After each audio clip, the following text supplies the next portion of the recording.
Geography, Class 7, NCERT.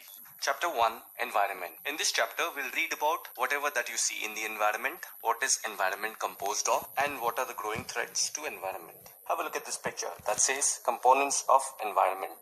It's a very nicely drafted in a map sort of a thing where you can easily understand what are the various components of environment. We have nature, we have human-made things, and then we have humans. So in natural category, we have the air, water, land, and all the living things. That is the biosphere. And coming to human-made stuff, they are nothing but those buildings, parks, bridges, roads, industries, infrastructure basically, which are created by human. And coming to the human category, that is every individual like us, family, community, religion, education, economic, political situation, all the groups, all the organizations that are there which exist comprising of every individual. So these three categories are very essential, forming the components of environment. And if you closely notice that everything is interdependent, everything is dependent on each other, directly or indirectly. So somewhere something gets depleted or misused. That is also the reason which causes a disbalance between the environment. We need to take everything in balance and go ahead. If anything is disturbed or if something is left unseen, things can really go messy. So we are going to read about what are those things that really shuffles the entire environment and causes distress. So let's quickly understand these two definitions. What is biotic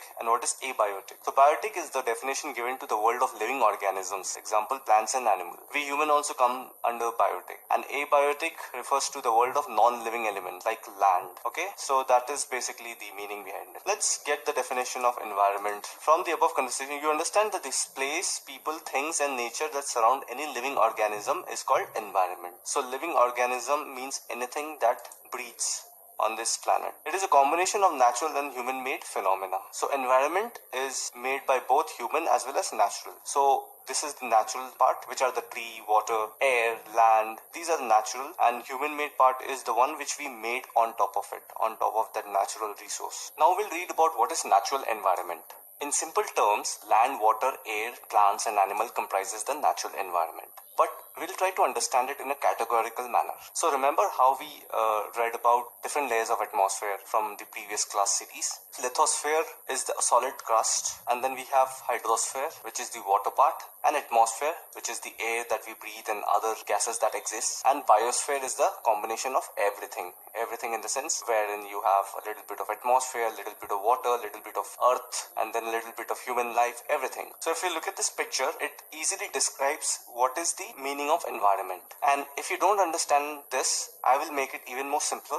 Have a look at this picture. Imagine these four circles to the right as different components of environment. And then imagine the environment in a whole different circle. And now try to see all those four circles and try to imagine all those four circles into a big circle. And the big circle is nothing but environment. So this is the entire definition of environment. So environment consists of everything: lithosphere, hydrosphere, biosphere and atmosphere. Let's put a little more emphasis on the term biosphere. Plant and animal kingdom together make biosphere, or the living world. It is a nano zone of the earth where land, water and air interact with each other to support life. I'm sure there will be a question based on this because I've faced this question in many exams. So remember this very clearly. Plant and these three interact is called biosphere. Now let's try to understand.